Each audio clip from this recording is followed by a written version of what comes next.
turned into Jimmy when I turned 18, because I was tired of being in trouble. I am DCYF statewide SUD program manager.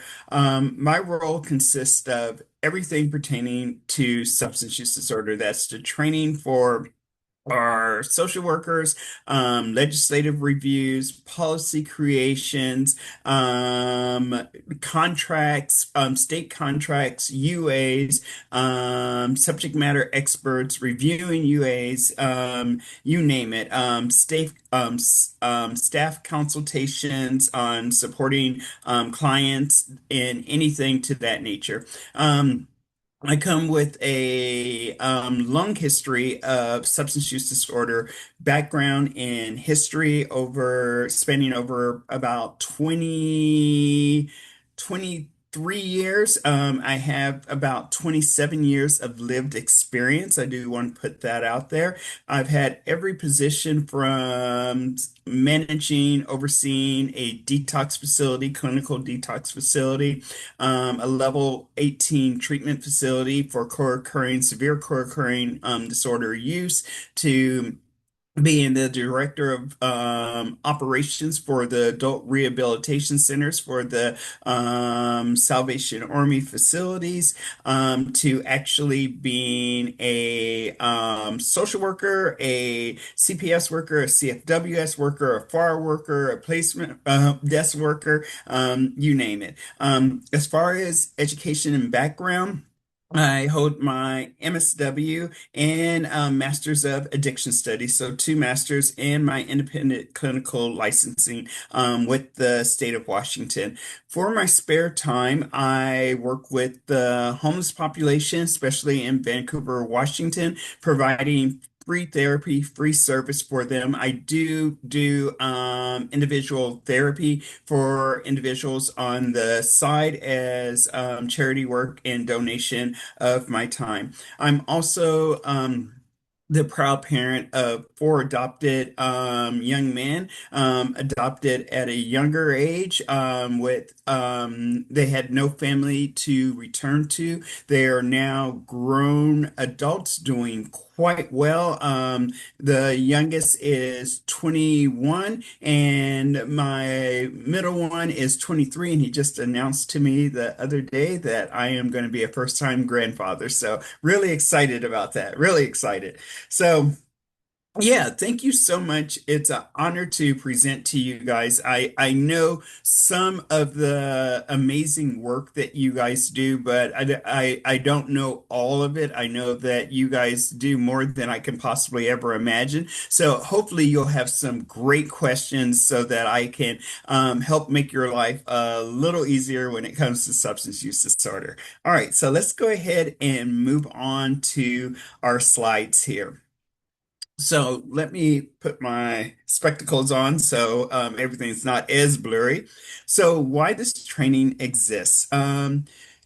Youth substance use can trigger fear-based response that unintentionally increase secrecy, crisis, running, or placement disruption. So the goal is to give providers practical language, realistic expectations, and resource pathways. So what providers ask for, usually in training such as this, is better ways to talk about youth substance use. They would like clarification on harm reduction boundaries, because when you use the term harm reduction, it can mean various things, and it depends on what environment you are using that term in. And then also there's tools for group care, family home settings, ways to support caregivers who feel burnt out. And the training stance is really safety focused, not permissive. It's practical, not academic. So we're using real life applications, things that you can use in the field or in the home, in your practice. Trauma informed and developmental, realistic and focus and stability, support and long-term change. I definitely try not to go completely nerdy on you guys. I can definitely dissect the brain and tell you all about the chemistry and the ins and outs about addiction and things that would not be really useful to you in your line of practice. So I would like to keep it to things that really matter. And even with street knowledge, I'm able to answer some of those questions. Working with the homeless population, I can tell you the current price of certain substances on the street, and I can look in the data system and tell you overdose rates for certain counties, certain areas. So, wealth of knowledge in that area. So the training objective this evening is that knowledge is power. So defining harm reduction clearly, distinguishing DCYF Center of Community Harm Reduction, and recognizing youth substance use patterns and risk signals. Also understanding why experimentation does not always equal addiction. That is very important and a common misconception. In addition to that, there are some practice skills like use of calm, non-shaming, conversation openers, coaching. Coaching is very important. So coaching caregivers through fear and burnout. It's very challenging when you see that desperation in their eyes, in their face, and they're not knowing what to do next, and they're looking for that support. In addition to that, create safety and focus response plans. Let me let someone in there. And then know when to escalate to clinical, medical, or emergency support. So there's a certain degree of level when you know, hey, this is not in my expertise. I am not an SUD expert. This is beyond the training that Jimmy provided. There's a point where you're like, okay, this is escalation of higher support where we need to call in additional help. All right. So, what harm reduction means here? Harm reduction means meeting youth where they are at while they're still moving towards safety, accountability, and healthier choices. So it's not meeting them where you want them to be. It's not lowering their standards. It's meeting them exactly where they're at. And that means questions. That means communication. That means having a trust relationship or building a trust relationship with them, and that's going to be some of the territory and language and communication skills that we will be exploring in this training. So it is a safety strategy, it is a communication strategy, it is a relationship preserving strategy, it's a way to reduce secrecy and immediate danger. It's a bridge towards treatment, support, and healthier behavior. What it's not is permission to use substance. It's not ignoring the rules of licensing and expectations. It's not removing boundaries or accountability. Accountability is very important. It's not replacement for assessments or treatment. You're not trying to fill that gap. And it's not a reason to delay emergency response when needed. So it's definitely, it definitely has its limitations, but it is the first line of communication and engagement. DCYF centered versus community harm reduction. So there is a difference in the two. However, I have been working very hard to engage in our harm reduction process so that it is overlapping with some of the community aspects. And this is something that I encourage all caregivers, all providers to encompass in their practice. So DCYF centered framing is reducing immediate harm in care setting. That's looking at the harm that is being caused by the substance use that is going on within that home, and increasing communication and supervision. So finding out where the barriers are in the communication, finding out how we can incorporate supervision, whether it's through extended family or siblings or whatever the case might be, and support case planning and placement stability, and help caregivers respond without panic or shame. And it is knowing when to connect youth to SUD and medical support as well.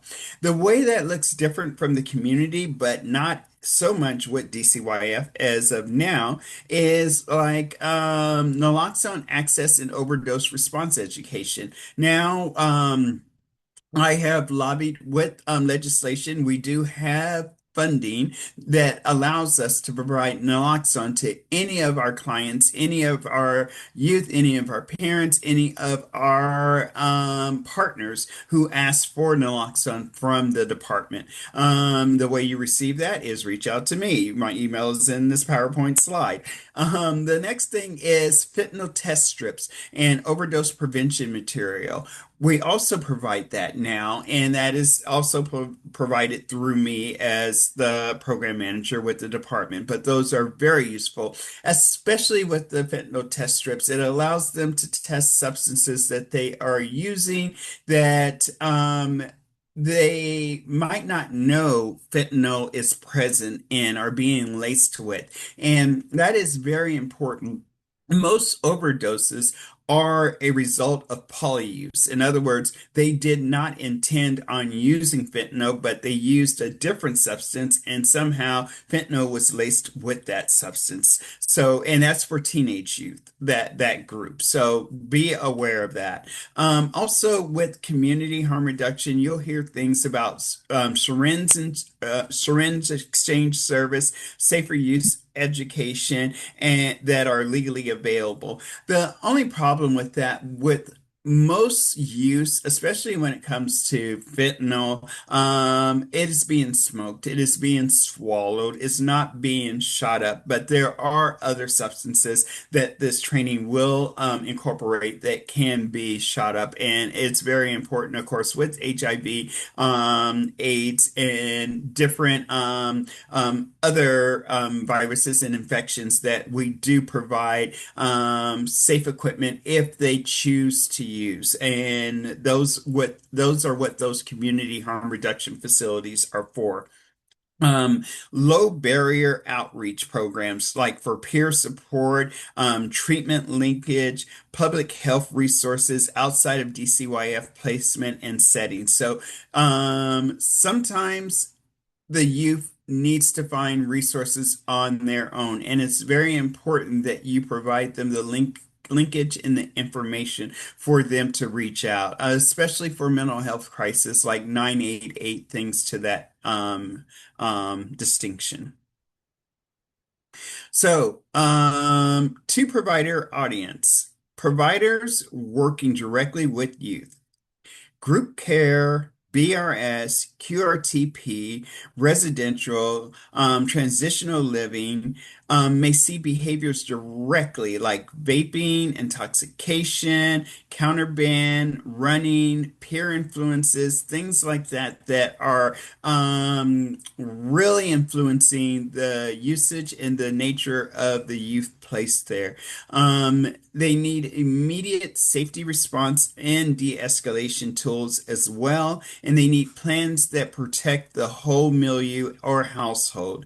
Providers supporting caregivers, it's a different atmosphere. Caregiver support is therapeutic foster care support, CPS linkage support, may not work directly with the youth, or coaching caregivers through fear, through anger, through shame, through uncertainty, helping caregivers respond in a way that supports stability.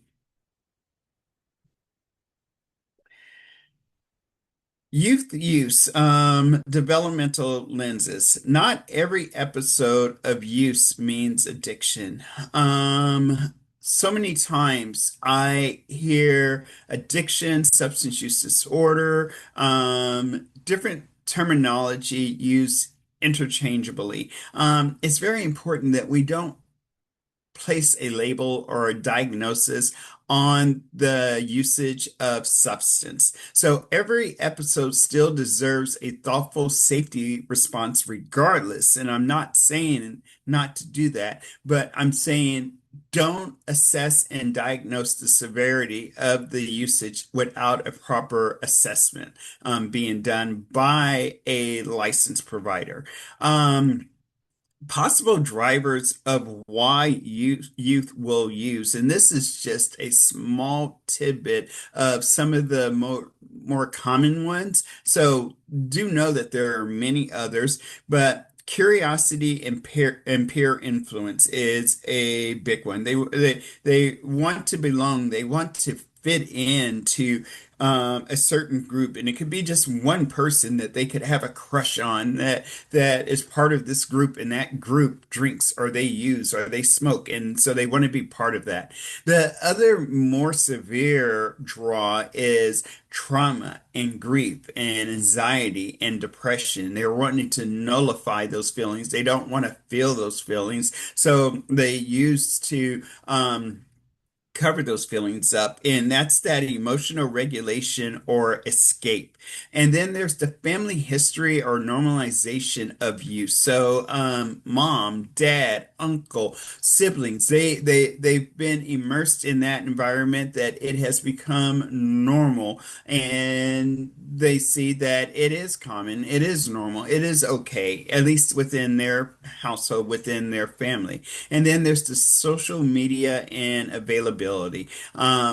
Social media has such a strong influence in TikTok and Instagram and Snapchat and all of those venues. They have such a strong influence on our youth today. And it even allows them to communicate with individuals that they would normally never have communicated that might already be influenced or using substances that can provide them with substances.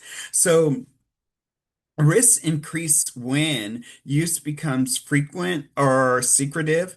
Youth use alone or they mix substances. Mental health symptoms escalate. School placement or relationships deteriorate. There is fentanyl, counterfeit pills exposure involved. And youth refuse medical or crisis help when needed. There could be many reasons to that, the shame, the embarrassment, or the fear. Current trends providers should understand common concerns are vaping, nicotine, or THC. Do be aware that there are certain vape pens that have a high enough coil or strong enough coil, higher temperature, that can allow youth to vape fentanyl. Okay, so that is absolutely true.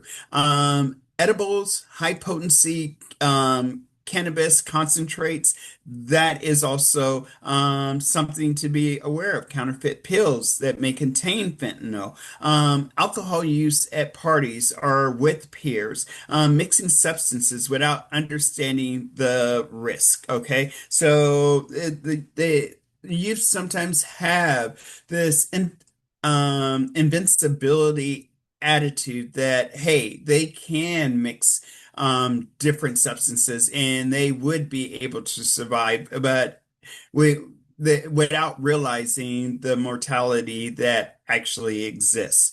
Why adults miss it? Slang changes quickly. I can't tell you how many times I have updated slang terms for different substances, different drugs. With our youth. Youth communicate through text, emojis, and apps. Products may look like candy, pens, everyday items right in front of your face, and you would not know it. It's a wonderful opportunity for me to go to the sheriff's department or the local police department and look in their vaults and their seizures and get educated on the things that were seized as far as drug paraphernalia and usage. And some of the things are absolutely amazing and ridiculous. And I don't know how youth have become so creative that they're brilliant enough to hide these items as items of use.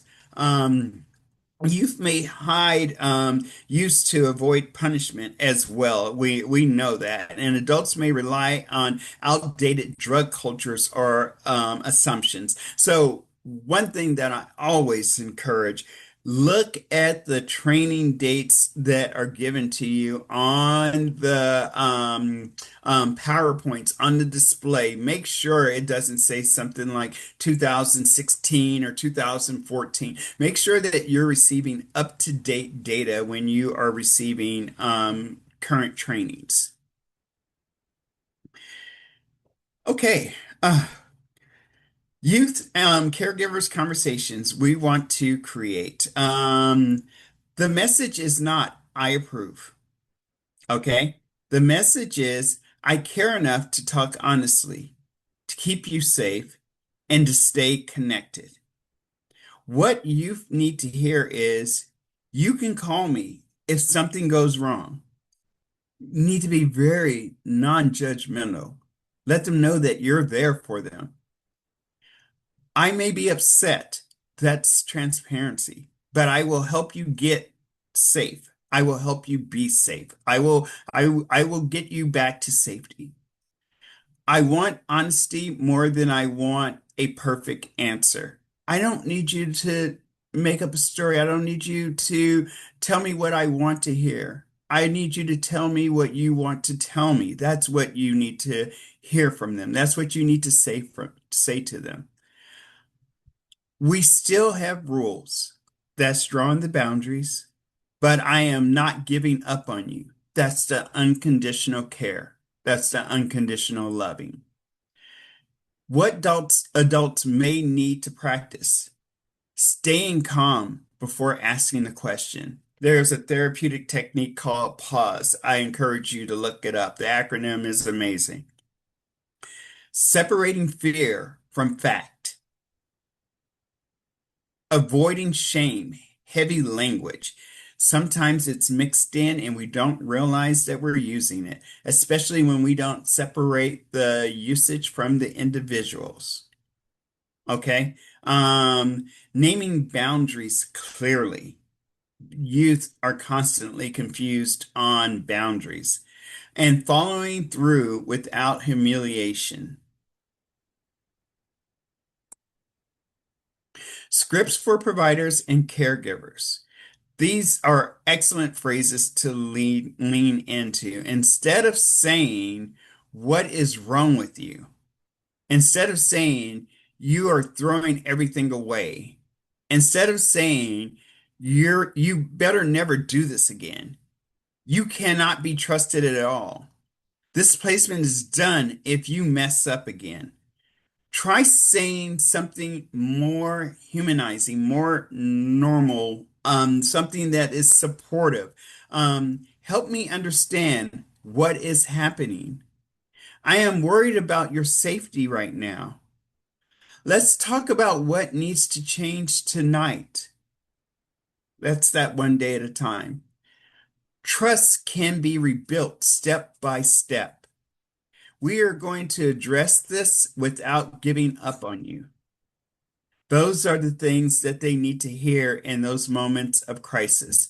They are already feeling judged. They are already struggling inside. They're struggling with their own identity. They don't know who they are at that point in time. You are a figure of authority. The caregiver is a figure of authority.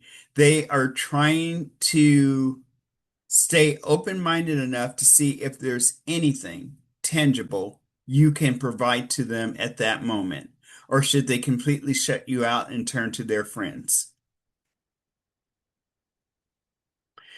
Group care versus family home setting. Group care residential must consider safety of all the youth in the setting. That is a boundary, that is a guideline, that is a must have, and that will turn the tables on the support that can be offered to a youth because you have to consider everyone within the home. Contraband may affect the whole milieu, just as I said. Peer group dynamics, those are very important. There are cliques that can be within the facility. Staff need to be consistent with their response and protocol. You cannot have one staff saying one thing and the other staff saying the other thing. Protocols need to be consistent. Consistency is a rule when it comes to the group care and the residential. A must have. Documentation and supervisor notification may be immediate. So the difference from that with family and home and caregiver settings. I'm sorry, I'm getting tongue twisted, everyone. Um, Conversations may be more relational and private. Okay. Caregivers' fear and burnout may drive response, and you will be able to feel that. House rules and safety agreements matter. Those are standards that are set within each of the homes, and providers may coach caregivers rather than the youth directly. Sometimes you do not have direct communication with the youth. You're working through the provider or through the caregiver, excuse me. And support should reduce isolation and panic. How am I doing on time? Oh, I'm doing good. Okay. When concerns should escalate. Okay, so escalation signals, suspected overdose or medical distress. So if you suspect an overdose, if you suspect, or if you see use naloxone or somehow medical bans or anything to that nature where there was some implication that there might have been an overdose, that needs to be escalated immediately. Fentanyl, counterfeit pills exposure. Anytime there is fentanyl, anytime there is counterfeit pills exposure, that needs to be escalated. Youth using alone or mixing substance. That isolation is not good. That's part of the harm reduction. Believe it or not, it is better for a youth to use with a group of other youth than to use by themselves. At least there is eyes on them if something should happen. Um, Repeated intoxication or blackouts. They can't even remember what happened. You're seeing a rapid repetition of intoxication, and that intoxication is constantly, gradually increasing. You see it once for 1 month, and then all of a sudden you're seeing it twice in 2 weeks, and then three times, and then it's slowly or rapidly increasing. Running behaviors connected to use, especially for female youth. That this is really important to pay attention to. You guys are very aware of sex trafficking and the vulnerability of that. So just know that if there is running and using as a combination, escalation is needed. That's very serious. Suicidal statements and self-harm and acute mental health crisis, those are also very important. The possible next steps with situations like that is calling 911 for immediate medical danger, of course, 988 for the mental health crisis. Use program policy and supervisors change. chain of command. Make sure you're following those policies to a T. They're built and made for a reason. And consider SUD assessment and referral pathway. That's when you call in the SUD professionals to determine the severity of the usage and getting that youth the help that they need. You might even need to invoke the help of that SUDP to get that youth to the assessments if you're not able to reach them with your communication techniques. Or peer support might be needed to help that youth get to that assessment. Update safety plan and supervision plan. Make sure that you're on top of keeping that up to date and engage caregiver support or clinical team, keeping them up to date on what's going on with the situation. It takes a village, it takes networking. It's not one individual that will support that youth. And document facts, action taken, follow up needs. You need to know what's working, what's not working, what didn't follow through, what needs to be repeated. It's very important to stay on top of that. Um, Placement stability and response map. Use this quick thinking tool after an incident or disclosure. Step one, stabilize immediate medical or safety danger. Make sure that you're looking at that. And step two, regulate. Can the adult respond calmly to the situation in the home? And step three, clarify. What happened? What is the risk right now? What's going on in the house? Why are you involving me? What can I do? And then the plan. What support or safety steps is needed? Notice how safety is listed in there. And five, repair. Address harm without rejection. That's very important. Okay, let's look at community resource pathways. Washington local pathways, things that I provide quite often are the Washington DOH overdose education and naloxone distribution. And then there's the stopoverdose.org for Washington naloxone material. There is also the WA Friends for Life Fentanyl Prevention Toolkit and local behavior health agencies and youth SUD providers that are in each of the regions. There are some that are more widely used than others, but as we know, as you know, there is a huge service gap when it comes to SUD services and facilities and treatment facilities for youth in the state of Washington. So the ones that we do have are very much tapped out or strained. So it is very important to have someone that is in that service being able to work with you to find the available resources. More hands, more eyes, more ears, more phone calls happening at the same time.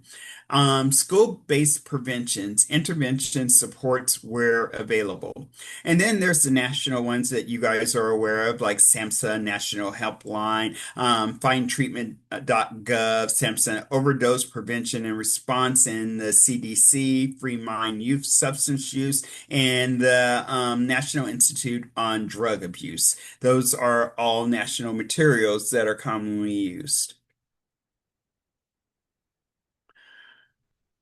Okay, follow-up training recommendations. So everyone always asks me when you're dealing with like a provider, especially a small network or a training scenario when there is a gap of SUD knowledge, SUD training, what would you recommend when it comes to harm reduction overview and getting everyone caught up to speed? My recommendation is a 60-minute content training, similar to this, but the content should be really catered to that particular agency, their tasks, their engagement, the population they serve. So there has to be some networking in creating that training to make sure to incorporate the job skills and the task and the duties that the staff and employees of that agency will incorporate harm reduction in their course and path of their daily work. Within that, 30 minutes of question and answer scenario discussion, bringing in real scenarios of what's happening or what has happened to them and working that out as a group, working that out as a team of what could have done, what could have been done, what was done correctly, what could have been improved, what resources could have been offered at that time. Those are aha moments, and those are real life application moments that really attach and make sense to the staff because then they're like, oh, yes, I remember that. And then there's the focus, the language, the placement stability, the youth trends, the caregiving coaching, and the audience needs to be the contracted providers and the caregiver support programs. Those are the individuals where that harm reduction overview would work the best. Then I recommend a second session just by itself. And that session is hands-on. It's absolutely everyone gets a chance to use a dummy plunger, Narcan. Actual Narcan is provided to each staff with an up-to-date expiration date for each one of them. It's a separate focus training, hands-on practice, demonstration. When possible, go over signs of overdose, emergency response, the naloxone usage, know everything about naloxone to take that fear of what it is and what it's made of and how it works.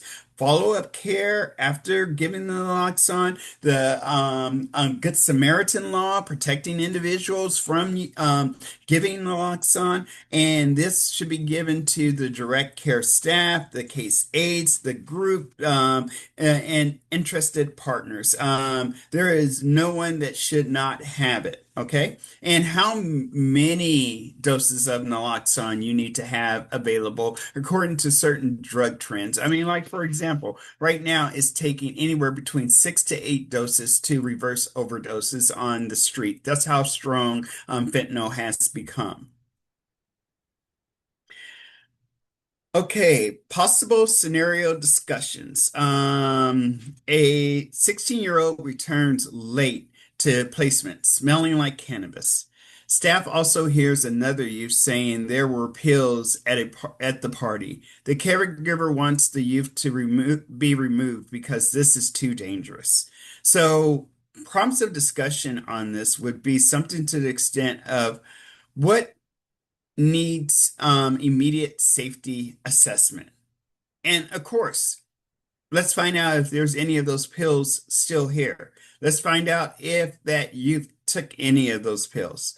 What language lowers defensiveness? Make sure that you're not blaming the youth. Make sure that you are approaching the youth out of care, out of support, out of concern.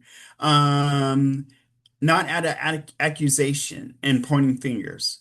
What information is needed without interrogating the youth? Um, and then what support does the caregiver need right now? Those are questions that you would ask in that scenario. What would increase stability for the next 24 to 72 hours for that situation?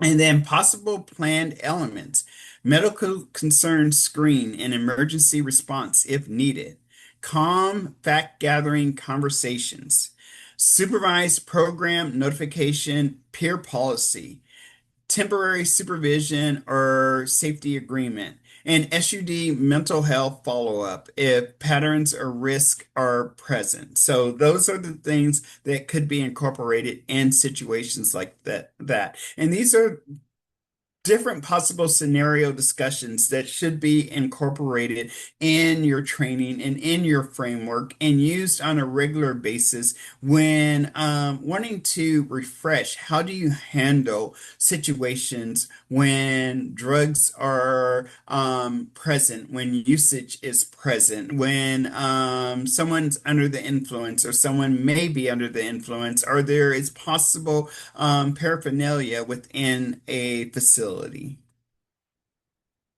What hope sounds like. Youth may not show it in the moment, of course not. But steady adults can become part of the story that they tell later. I am very moved by youth who reach out to me years later to let me know that they followed some type of career path and substance use disorder to help others that experienced what they experienced when they worked with me or they worked with the department. Never, ever underestimate the power of your hug, your kind words, your moment of listening to them or accepting their answer. It can stick with them for a lifetime. You can make a difference as one individual. Never underestimate the influence that you have. For caregivers, you're not expected to fix everything alone. Boundaries and compassion can exist at the same time. Small conversations may matter more than you see, and stability is built one regulated response at a time. For providers, your coaching can reduce fear and isolation. Your language can keep the door open. Your planning can prevent avoidable placement disruption, and your support can help you survive long enough to change. That isolation piece in the beginning also helps prevent suicides, as well as survive long enough to change with that last bullet point. Discussions and next steps. Questions for this group. What feels most useful for your providers? What needs to be tailored for direct youth providers? What needs to be tailored for caregiver support providers?